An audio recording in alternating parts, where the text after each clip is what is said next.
The scorching Arizona sun beat mercilessly down on the desert. Landscape as 14-year-old Ayanna crouched behind a cluster of prickly pear cacti, his dark eyes scanning the horizon. The year was 1882, and tensions between the Apache people and the growing number of settlers had reached a boiling point. His grandfather had sent him to gather medicinal herbs near the railroad tracks that carved through their ancestral lands like an iron scar. Before we begin, we'd like to ask you to tell us your name and the city you're watching from. We love getting to know our audience. Also, please don't forget to give this video a like, share it with others, and subscribe to our channel. That way, we can keep bringing you more stories like this one. The distant whistle of the afternoon freight train echoed across the canyon, still miles away, but approaching steadily. Ayanna knew he had perhaps 20 minutes before the thundering locomotive would barrel through this section of track. He moved carefully, his moccasined feet silent on the rocky ground. When an unusual sound caught his attention, a muffled cry that seemed distinctly human, peering around a towering saguaro cactus. Ayanna's breath caught in his throat. There, on the railroad tracks below, lay a figure dressed in black and white robes, bound tightly with rope. As he crept closer, he could see it was a woman, a nun from the Catholic mission in the nearby town of Esperanza. Her wimple had partially come loose, revealing auburn hair matted with sweat and dirt. "Help me, please." Sister Margaret O'Brien called out desperately, her Irish accent thick with terror. She'd been traveling from the mission to visit sick children in the neighboring settlement when Sheriff Cornelius Blake had intercepted her wagon. The corrupt lawman had been systematically driving out anyone who might expose his illegal dealings with cattle rustlers and land grabbers. Ayanna's heart raced as he recognized the gravity of the situation. His people had been taught to be wary of the white settlers, especially after years of broken treaties and violent confrontations.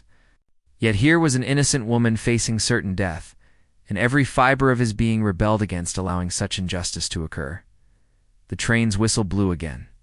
Closer now, its haunting call seeming to mock the desperate situation. Ayanna could feel the slight vibration in the ground beneath his feet. The massive engine was perhaps 15 minutes away. He had to act quickly, but approaching the tracks would expose him completely. If this was indeed a trap set by the sheriff, he could be walking into mortal danger. Sister Margaret's eyes met his across the distance, and in that moment, Ayanna saw not the face of an enemy, but simply another human being in desperate need. The teachings of his grandmother echoed in his mind. Courage is not the absence of fear, but acting rightly despite it. With his jaw set in determination, the young Apache boy began his careful descent toward the railroad tracks. Knowing that the next few minutes would test every lesson his elders had taught him about honor, bravery, and the sacred duty to protect the innocent, the desert wind picked up, carrying with it the acrid smell of creosote and the distant sound of approaching doom. Ayanna's bare feet found purchase on the loose shale as he scrambled down the embankment toward the tracks. Sister Margaret's eyes widened with a mixture of hope and disbelief as she watched the Apache boy approach. In her 3 years at the mission, she had heard countless stories about the savage Indians. But what she saw now was a young man risking everything for a stranger. "Easy, ma'am," Ayanna whispered in careful English as he knelt beside her. His grandfather had insisted he learn the white man's language, though he'd never imagined needing it in circumstances like these. "I'm here to help," Sister Margaret nodded frantically, tears streaming down her dust-streaked face. "The sheriff, ... I said I was asking too many questions about the missing cattle. He left me here too, ... to silence me forever." Ayanna's fingers worked quickly at the complex knots binding her wrists. Sheriff Blake had used multiple layers of rope, clearly intending to make escape impossible. The hemp was thick and the knots were tight, designed by someone who understood restraints all too well. Sweat beaded on Ayanna's forehead as precious seconds ticked away. The train's whistle sounded again, much closer now. Ayanna could see the black smoke billowing above the distant ridge. His mother had taught him to estimate the speed of the freight trains that passed through their territory. This one was moving fast. It's probably trying to make up time on the challenging mountain route ahead. I "I can't get these loose in time, Ayanna." muttered, frustration creeping into his voice. He pulled his bone-handled knife from his belt. A gift from his father before the man had died fighting cavalry soldiers 2 winters ago. The blade was sharp, but cutting through the thick rope, while avoiding injury to Sister Margaret would require steady hands and precise movements. "Do what you must," Sister Margaret said, her voice steadying with resolve. "I trust you completely." Those words hit Ayanna like lightning. Here was a white woman, a representative of the very people who had driven his tribe from their homeland, placing her life entirely in his hands. It was a moment that would forever change how he viewed the complex relationships between their peoples. As he carefully sawed through the first rope around her ankles, Ayanna found himself sharing his own story. "My name is Ayanna. It means eternal blossom in our language. My grandfather says names carry power. They shape who we become." "I'm Sister Margaret," she replied, wincing as circulation returned to her freed feet. "And your grandfather is wise. I've seen that power in my work with children at the mission." Ground beneath them now vibrated continuously with the approaching train. Ayanna could hear the chuff-chuff-chuff of the steam engine growing louder with each second. His knife worked frantically at the ropes around her wrists, the last barrier to her freedom. Suddenly the final strand parted. Sister Margaret sat up, quickly rubbing her raw wrists as Ayanna grabbed her arm. "We need to move now," he shouted over the increasing noise. Together, he stumbled away from the tracks just as the massive locomotive rounded the bend, its headlight cutting through. The heat hazed like an angry eye. The engineer, seeing them at the last second, pulled the whistle cord in a long, mournful blast of warning and relief, as the freight train thundered past in a cloud of steam and dust. Ayanna and Sister Margaret collapsed on the rocky ground beside the tracks, their hearts pounding from the close call. The nun's hand shook uncontrollably as the reality of her near-death experience sank in, while Ayanna kept watch for any sign of Sheriff Blake's return. "Why did you save me?" Sister Margaret asked, her voice barely audible over the fading rumble of the train. "Your people have every reason to hate mine." Ayanna was quiet for a long moment, his dark eyes focused on the horizon, where dust devils danced in the afternoon heat. "My grandmother taught me that hatred is like drinking poison and expecting your enemy to die. What Sheriff Blake did was wrong, no matter who you are." Sister Margaret studied the young man's face, seeing wisdom far beyond his years. In her work at the mission, she had encountered few Apache people directly, but those she had met possessed a dignity and strength that contradicted everything she'd been told about uncivilized savages. "I need to get back to the mission," she said, struggling to stand on unsteady legs. "The children there depend on me, and I must warn Father Miguel about Sheriff Blake's threats." Ayanna shook his head firmly. "The sheriff will be watching the main road. He'll know by now that you're alive when that train reaches the next station. Word will spread quickly. You need to stay hidden until we can figure out a safe way to get you home." Sister Margaret raised an eyebrow. "You helped my people once," Ayanna explained. "Last winter, when my cousin's baby was sick with fever, you gave my aunt medicine from the mission supplies.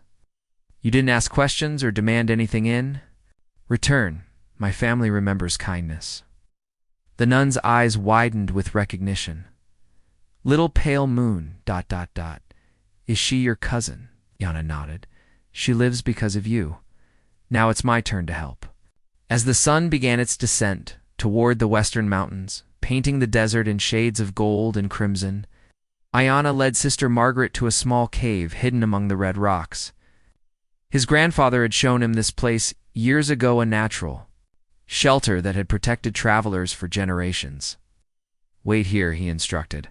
"I'll return before dark with water and food. Tomorrow, when the sheriff thinks you're dead, we'll find a way to get you safely back to your people." Sister Margaret caught his arm as he turned to leave. "Ayanna, what you did today, ... It took tremendous courage. Your grandmother raised a remarkable young man." A rare smile crossed Ayanna's serious features. She would say, "I only did what any person should do. But thank you, Sister Margaret." As darkness fell over the desert, both of them understood that their chance encounter had created a bond that transcended the bitter divisions of their time.